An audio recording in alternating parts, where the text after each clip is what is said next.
اعوذ باللہ من الشیطان الرجیم بسم اللہ الرحمن الرحیم۔ دوستو، آج ہمارے ساتھ ہمارے ملک کی ایک بہت بڑی شخصیت جناب لیفٹیننٹ جنرل عبدالقیوم صاحب موجود ہیں، اور ان کا آرمی کا بھی ایکسپیرئنس ہے اور سیاست کا بھی ایکسپیرئنس ہے، اور انہوں نے پاکستان کے عوام کو اچھے طریقے سے سرو بھی کیا، اور بہت سارے محکموں کو انہوں نے جو ہے وہ بطور چیئرمین بھی رہے ہیں، ان کا کنٹرول بھی سنبھالا ہے۔ جنرل صاحب، میں آپ کا انتہائی مشکور و ممنون ہوں کہ آج آپ نے ٹائم دیا، اور میں یہاں پہ بتاتا چلوں کہ جنرل صاحب کا تعلق بھی چکوال کی دھرتی کے ساتھ ہے۔ جنرل صاحب، سب سے پہلے میں آپ سے یہ جاننا چاہوں گا کہ آپ کہاں پیدا ہوئے، آپ کی ابتدائی تعلیم کہاں سے تھی، اور پھر اس کے والے آپ بتا دیجیے گا پھر آرمی آپ نے کب جوائن کی۔ جی راج صاحب، ایک تو بے حد ممنون ہوں کہ آپ میرے پاس تشریف لے کے آئیں اسلام آباد میں، اور مجھے فخر ہے کہ ہماری دھرتی کے ایسے سپوت ہیں جو ہمہ وقت جو ہیں اپنے آپ کو بزی رکھتے ہیں، اور آپ ایڈوکیٹ بھی ہیں اور آپ ہمارے علاقے کے بھی ہیں، اور آپ یہ میڈیا میں مثبت چیزوں کو آگے لے جانے میں کوشش کرتے ہیں اور لوگوں تک پہنچاتے ہیں۔ دیکھیں، میرا تعلق چکوال سے جیسے آپ نے بتایا، بلکہ شہر سے نہیں، گاؤں سے ہے۔ بادشان میرا گاؤں ہے، اور میں پڑھا بھی وہاں گاؤں میں اسکول کے اندر، اور اس کے بعد جب ہائی اسکول میں گئے تو اسولہ گئے، اس کے بعد پھر چکوال کالج میں گیا، وہاں میں اسٹوڈنٹ یونین کا پریزیڈنٹ تھا 4th ایئر تک، اور وہاں سے اپلائی کیا تو پی ایم اے چلا گیا، اور پھر فوج کے اندر آ کے تو کوئی 38-40 سال نوکری کی، جنگ بھی لڑی، اور اللہ کا کرم ہے کہ میں واحد لیفٹیننٹ جنرل ہوں اپنے علاقے کا جس کو کسی ایک منتخب حکومت نے جو ہے نا ڈیموکریٹک گورنمنٹ کے کسی نے اس کو سینیٹر بنایا ہو۔ تو یہ میرے لیے بہت بڑا آنر تھا کہ میں ہاؤس آف ہمارا جو لارڈز انگلینڈ میں کہتے ہیں، لیکن ہمارا فیڈریشن کا جو ہاؤس ہے، ہاؤس آف فیڈریشن، اس میں نہ صرف یہ کہ نارمل سینیٹر رہا، بلکہ میں چیئرمین رہا 6 سال سینٹ کی قائمہ کمیٹی برائے دفاعی پیداوار، ڈیفینس کا بھی ممبر رہا، بہت کچھ کی۔ تو میں یہی کہتا ہوں کہ ہمیں ابھی پاکستان نے تو سب کچھ دیا ہے، میرے جیسے بندے کو گاؤں سے اٹھا کے ٹاٹوں پہ پڑھتے پڑھاتے تو ہم یہاں تک پہنچ گئے، 3 اسٹار جنرل بن گئے۔ ہمیں یہ سوچنا اپنے گریبان میں دیکھنا ہم نے پاکستان کو کیا دیا۔ تو وہ احمد ندیم قاسمی کا میں شعر سناتا ہوں کہ بہت سا قرض مشیت کا ہے میرے سر پر، میں ساری کیوں نہ کٹا دوں کہ کچھ ادا ہو جائے۔ میرے خیال میں ہم میں سے ہر کسی کو اب یہ دیکھنا چاہیے پاکستان کے لیے کیا کر رہے ہیں۔ تو میں راج صاحب اپنی پوری کوشش کرتا ہوں کہ اللہ کے کرم سے یہ مادیت سے ہٹ کے اپنے لوگوں کا کام کیے جائیں۔ گاؤں میں بھی آپ نے میرا گھر دیکھا ہوا ہے، وہاں میں نے لکھ کے لگایا ہوا ہے کہ ہر خاص عام اس کو غمی خوشی کے لیے استعمال کرے، رابطہ حال ہے۔ میں جاتا بھی ہوں، اوکیجنلی ملتا بھی ہوں لوگوں سے، اور پھر میرا گھر صرف چکوال یا پادشان نہیں ہے، میرا گھر پاکستان ہے، اور میں 4 صوبوں میں، ابھی میں سندھ میں گیا ہوا تھا، اس سے پہلے اس سے پہلے میں کوئٹہ گیا ہوا تھا، اور کے پی میں بھی جائیں گے، اور اللہ تعالیٰ کرے پاکستان خوش و خرم رہے۔ اگلا سوال ہے۔ جنرل صاحب، آپ کا آرمی میں بھی بہت تجربہ ہے، سیاست میں بھی بہت تجربہ ہے۔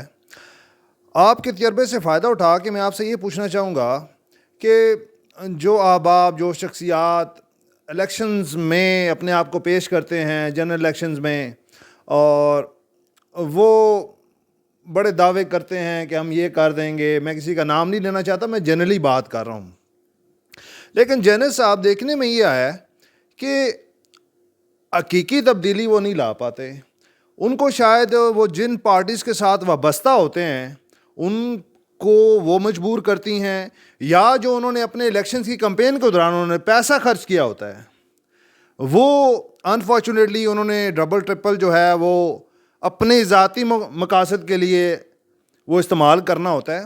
تو جنرل صاحب، میرا آپ سے یہ سوال ہے کہ حقیقی تبدیلی جو عوام کی ویلفیئر ہے، عوام کے جو مسائل ہیں، وہ حل کیوں نہیں ہو پاتے؟ کوئی بھی پارٹی آتی ہے تو وہ دعوے تو بہت کیے جاتے ہیں کہ جی ہم عوام کی ویلفیئر کے کام کریں گے اور عوام کے مسائل کو حل کر دیں گے، تو حقیقی تبدیلی وہ جو آنی چاہیے وہ کیوں نہیں آ پاتی؟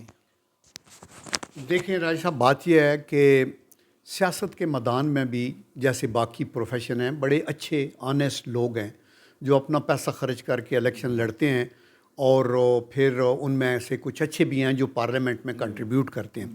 لیکن افسوس کی بات یہ ہے کہ زیادہ تر کا قد کاٹ وہ نہیں ہوتا جس ذمہ داری پہ وہ چلے جاتے ہیں، اور اس کا نتیجہ کیا نکلتا ہے کہ نہ وہ اسمبلی میں لیجسلیشن کر سکتے ہیں کہ وہ اس کے اندر کو کنٹریبیوٹ کریں، نہ وہ قومی سطح کے اوپر کوئی بہتری کے پروجیکٹس لا سکتے ہیں، نہ ان کا ویژن ہوتا ہے.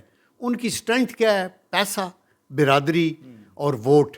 اور ایک آدھ دفعہ سیٹ ہو گئے تو پھر پورا ٹبر جو ہے وہ ان کے پیچھے ہوتا ہے، پھر وہ اس کو آگے لے کے چلتے ہیں. اور سیاسی جماعتیں بھی یہ نہیں دیکھتی کہ قابل کون ہے، وہ کہ کس کو ٹکٹ دیا جائے، جو وہ دیکھتے ہیں ٹکٹ سیٹ کون نکالے گا، کیونکہ نمبر ہے. تو وہ اس لیے پھر جو اوپر لوگ آ جاتے ہیں نا، انفارچونیٹلی پورے پاکستان کی میں بات کر رہا ہوں. آنیسٹلی میں تو پارلیمنٹ میں بھی رہ کے دیکھا ہے، کوئی لیول نہیں ہوتا بہت سے لوگوں کا، خصوصاً خواتین کی نشستوں پہ بہت لوگوں کو اندر لے آتے ہیں. وہ کسی کی بیٹی ہے، بہو ہے، وہ کسی کی وائف ہے، اور ان کو کرا کے. ورنہ ہونا یہ چاہیے کہ جیسے فیڈرل بورڈ کے انٹرویوز ہوتے ہیں، وہ کہے، پارٹی کہے کہ اوکے جو فیڈرل سلیکشن بورڈ ہے وہ ہمیں پنجاب سے ٹاپ کلاس انٹرویو لے، امتحان لے اور چیک کر کے بتائے کہ کون سی یہ ریزرو سیٹس ہیں، یہ تو کوئی اس پہ نہیں ہے. کچھ کو تو ٹکٹ دے جو کوئی کنٹیسٹ کرے، اور لیکن کچھ کو وہ چن کے لگائیں، تو پھر ہی پاکستان آگے جائے گا. تو اس لیے وہ نہیں کر سکتے. اور جن لوگوں نے کام کرنا ہوتا ہے وہ یہ نہیں دیکھتے کہ میں ممبر قومی اسمبلی بنوں تو کام کروں. آپ جائیں چکوال میں جب بریگیڈیئر تھا، فوج میں بھی نہیں تھا، اور اس وقت پنوال سے لے کے چک ملوک، اپنا بھیں اور موڑا، پادشان، ڈھوکیں، ساریوں کو گیس 1994 میں گریڈ اسٹیشن بنوائے، سڑکیں بنائی، مساجد، اسکول، یہ وہ. اور بعد میں سیاست میں پھر آیا تو وہ پھر آیا. تو اس لیے یہ خدمت خلق ہے، حقوق العباد کا خیال رکھنا. جن لوگوں کے اندر وہ کام کرنے کا جذبہ ہوتا ہے وہ کرتے رہتے ہیں، اور جن کے اندر نہیں ہے ان کو کروڑوں اور اربوں روپے کے فنڈز بھی دے دیں، وہ لوگ کھا جائیں گے. جنرل صاحب، آپ یہ بتائیں کہ آپ کی رائے میں پاکستان میں کون سا ایسا سیاستدان ہے یا جس کی آئیڈیالوجی یا جس کا منشور یا جس نے کچھ کام کر کے دکھایا ہو، وہ چاہے کسی بھی پارٹی سے تعلق رکھتا ہو، تو آپ کیا سمجھتے ہیں کہ آپ کو جو پاکستان میں جو سیاست جس شخصیت نے کی ہے، وہ چاہے ایک ہوں یا دو ہوں، تو آپ کی پسندیدہ سیاسی شخصیت کون سی ہے؟ دیکھیں، اگر تو پورے پاکستان کی سوچتے ہیں نا، تو میرے خیال میں پسندیدہ شخصیت تو ایک ہی تھی، اور وہ تھے قائد اعظم محمد علی جناح. وہ ان کے اصول بھی تھے، دیانتدار بھی تھے، ویژن بھی تھا، اور وہ کڑکا کے کام لینے والے بندے تھے. اصولوں کا ان کو بالکل ایبسلوٹ کلیئرٹی تھی. لیکن with the passage of time civil military لوگ آتے رہے، بہت سے لوگوں نے بہت کام کرنے کی کوشش کی، اور وہ بھی ہوتا رہا. ابھی موجودہ دور میں میرے خیال میں، اور میں دیانتداری سے باخدا کہنا چاہتا ہوں کہ اگر کوئی بندہ مشکلات سے نکال سکتا ہے تو وہ میاں محمد نواز شریف ہی ہے. اس کی تجربہ، ان کا ایک اسٹریٹجک سینس، وہ مطلب ہے وہ صوم و صلات کے پابند بعمل اپنا مسلمان انسان ہے، تھوڑی باتیں کرتا ہے، کام کرنے کا دیر. اور انہی کے ٹائم میں یہ موٹر ویز اور آپ کے جو ایئرپورٹس اور یہ بورڈز اور سی پیک اور کنسٹرکشن کے کام اور یہ وہ ہوئے ہیں. اور آئندہ بھی انفارچونیٹلی ہمارے پاس کال ہے لیڈرز کا. وہ کام کرانے والا بندہ وہی ہے. اگر وہ آئے تو ابھی یہ فائنانشیل ڈیفیکلٹی، ٹیررزم سے انہوں نے باہر نکالا، انہوں نے انرجی کے اندھیرے ختم کیے تھے. یہ میں اس لیے نہیں کہہ رہا کہ میں اس پارٹی میں ہوں، میرے لیے پارٹیاں اتنی اہمیت نہیں رکھتی، میرے لیے پاکستان اہمیت کا حامل ہے. لیکن میرے خیال میں اور کوئی ایسا بندہ نہیں ہے ابھی اس وقت آپ کے پاس. ان میں اور بہت خوبیاں ہوں گی، اللہ تعالیٰ نے ہر انسان کو دی ہوئی ہیں، لیکن ملک چلانا، قوموں کی برادری میں اپنا نام پیدا کرنا، سعودیوں سے اچھے ریلیشن، یو ای سے اچھے ریلیشن، یورپین یونین سے تعلقات، چائنا سے تعلقات، بین الاقوامی برادری، امریکہ سے بل کلنٹن کے ساتھ ذاتی تھے میاں صاحب کے، اور انہوں نے $5 ارب دیے تھے، دیتے ہیں کہ آپ دھماکے نہ کریں. تو انہوں نے کہا نہیں، وہ میں نہیں کر سکتا، وہ بھی کیے تھے. تو میرے خیال میں موجودہ دور میں تو وہی ایک لیڈر ہے. جنرل صاحب، میں آپ کی رائے سے متفق نہیں ہوں، کیونکہ میری رائے یہ ہے کہ میاں صاحب خود نہیں آئے، میاں صاحب کو لایا گیا ہے. میاں صاحب جو وعدے کر کے گئے تھے کہ میں اپنا علاج کروانے کے لیے جا رہا ہوں باہر, اور میں زیادہ ڈیٹیل میں نہیں جانا چاہتا, تو آپ اس پہ لازمی کومنٹ کریں. اور کہ وہ جو ٹھیک ہے انہوں نے موٹر ویز بنائی ہیں اور بھی ان کے کارنامے ہیں, لیکن آپ کیا سمجھتے ہیں کہ اس بار جو لایا گیا ہے میاں صاحب کو, جن حالات میں, اور جو ٹائمنگ جو الیکشن کے قریب قریب ہے, تو آپ کیا سمجھتے ہیں کہ میاں نواز شریف صاحب کے لیے جو لیول پلینگ فیلڈ ہے وہ کچھ زیادہ جو ہے وہ ان کے لیے نہیں بنائی جا رہی؟ دیکھیں, یہ ایک بہت بڑا غلط پراپیگنڈا ہے. اگر ہمارے اندر خدا خوفی ہو تو ہم بات وہاں سے شروع کریں کہ میاں صاحب کو نکالا کیسے گیا ہے. آپ یہ دیکھیں کہ ایک prime minister of a country جو تیسری دفعہ پرائم منسٹر تھا, اور آگے پاکستان میں بات ہو رہی تھی کہ جس طرح پاکستان اٹھ کے جا رہا ہے اس طرح تو یہ اگلے 5 سال بھی مسلم لیگ نون کے ہیں. انہوں نے کہا مارو توڑو, ایک پین کے ساتھ اوپر سپریم کورٹ کے جج بھی انوالو ہو گئے, جے آئی ٹی بن گئی, بچوں کو پکڑو, ادھر کرو ادھر کرو, تو نکالا. تو اس لیے وہ پھر باہر بھی گئے, اور پھر باہر وہ رکے اس لیے رہے کہ ان کو انصاف کی توقع نہیں تھی. جب ان کو یہ گرین سگنل ملا کہ آپ کے ساتھ زیادتی نہیں ہوگی, آپ عدالتوں میں آئیں, اپنے کیس فائٹ کریں, تو ان کا بسم اللہ میں آتا ہوں. وہ آئے, انہوں نے عدالتوں میں, تو انہی سپریم کورٹ نے جنہوں نے پہلے ان کے اوپر یہ کیا, انہوں نے بیٹھ کے کہا کہ نہیں بالکل اس میں خود ایک ہیئرنگ میں تھا جس دن وہ بات ہو رہی تھی کہ عزیزیہ اسٹیل مل کی بات ہو رہی تھی, تو وہ پڑھ کے, تو جج نے کہا, چیف جسٹس اسلام آباد ہائی کورٹ نے کہا کہ مجھے پڑھ کے سنائے جے آئی ٹی نے اس کے متعلق کیا لکھا. تو وہ پیرے پڑھ رہے تھے, اس میں جے آئی ٹی نے لکھا جی کہ ان کی پرسنل انوالومنٹ تو کوئی نہیں ہے. تو انہوں نے کہا جی پھر آپ ان کو کدھر لے کے آ گئے. تو اس لیے یہ لیول پلینگ فیلڈ اگر یہ ہے کہ ان کو آ کے ہتھکڑی لگا دی جائے, یا 2018 کے الیکشن میں ہمارے ابھی شہباز شریف صاحب کراچی سے جیتے ہوئے تھے, تو ان کے پتہ نہیں کتنے ہزار ووٹ, ان 10,000 ووٹ ریجیکٹ کر کے ان کو ہرا کے ووڈا کو یا کسی کو وہ انچارج بنا دیا گیا. لیول پلینگ انصاف نہیں ہوا.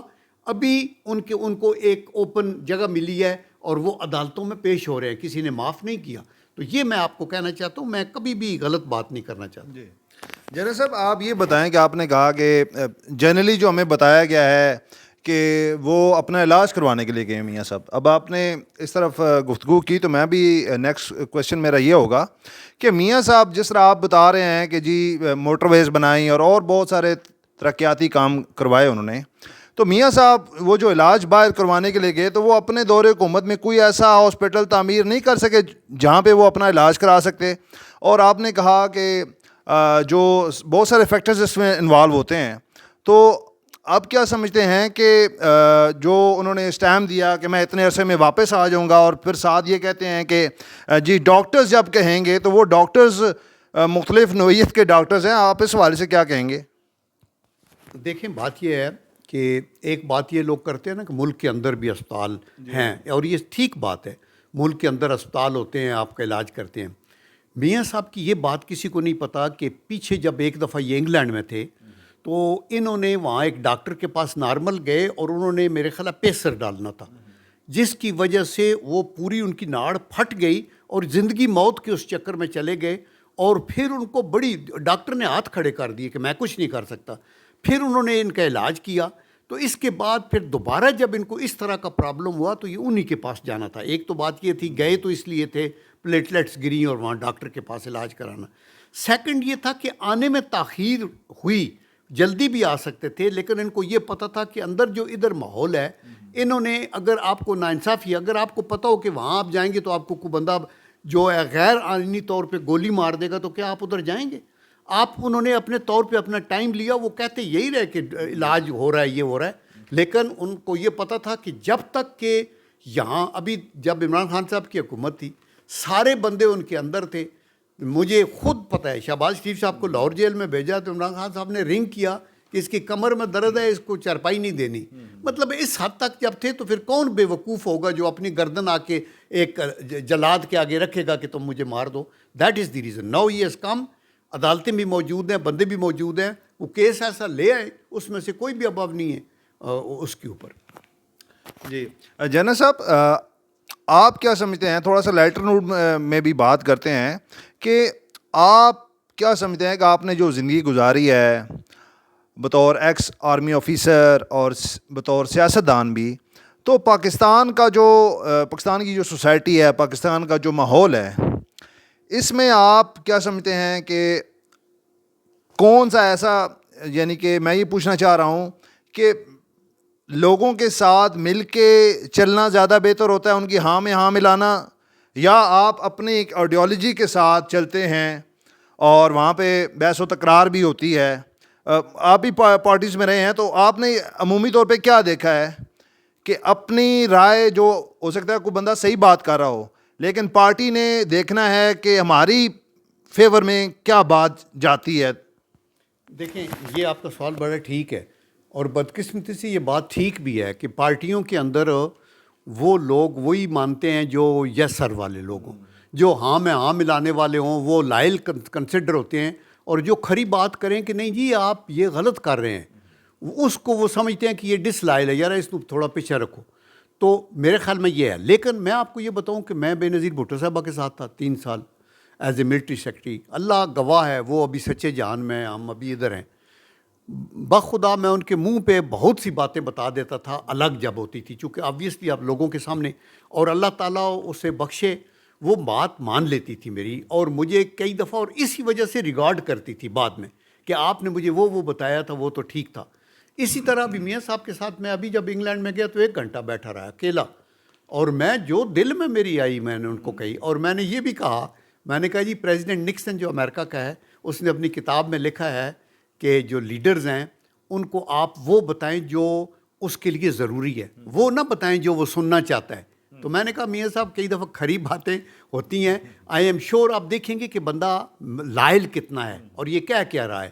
تو لیکن یہ ہماری بیماری ہے. آپ عمران خان صاحب سے ڈفر کر کے دیکھ لینا، یا آپ زرداری صاحب سے کر کے دیکھ لیں، یا اور ہر پارٹی میں یہ ہے. لیکن میرے خیال میں ہمیں اکاموڈیٹو ہونا چاہیے، لوگوں کی بات سننی چاہیے. جی جنرل صاحب، میرا آخری سوال آپ سے یہ ہوگا کہ یہ دیکھنے میں آتا ہے، ہم سے بھی اکثر پروگرام میں سوال کیے جاتے ہیں کہ جی اس طرح سے بتائیں، اسٹیبلشمنٹ ہے اور آرمی ہے اور فوج جو ہے وہ سیاست میں انفارچونیٹلی شامل تو کب کی ہے، لیکن فوج اپنے آپ کو کنارہ کش بھی کرتی ہے لیکن پوری طرح انوالو ہے سیاست میں. تو آپ کیا سمجھتے ہیں، اور جو اوور آل فوج کا جو سیاست میں رول ہے، آپ کی اس حوالے سے کیا رائے ہے کہ ان کو اجتناب کرنا چاہیے؟ وہ اپنی اسٹیٹمنٹس میں تو کہتے ہیں کہ جی ہمارا اس سے سیاست سے کوئی تعلق نہیں ہے، لیکن وہ فلی طور پہ انوالو ہوتے ہیں ہر سیاسی فیصلے میں. دیکھیں، یہ سچی بات ہے کہ فوج کا سیاست میں تعلق بالکل نہیں ہونا چاہیے. اور یہ میں نہیں کہہ رہا، یہ تو قائد اعظم محمد علی جناح کے وقت سے ہے. یہ جو مارشل لا لگے ہیں، اس سے ہم آگے نہیں آئے، پیچھے گئے ہیں. اور آپ یہ دیکھ لیں کہ اس سے ہمارے ادارے کمزور ہوئے ہیں، عدلیہ کمزور ہوئی ہے. اور انڈیا پاکستان کی سپریشن 1947 میں ہوئی، 1950 میں ان کا آئین بن گیا.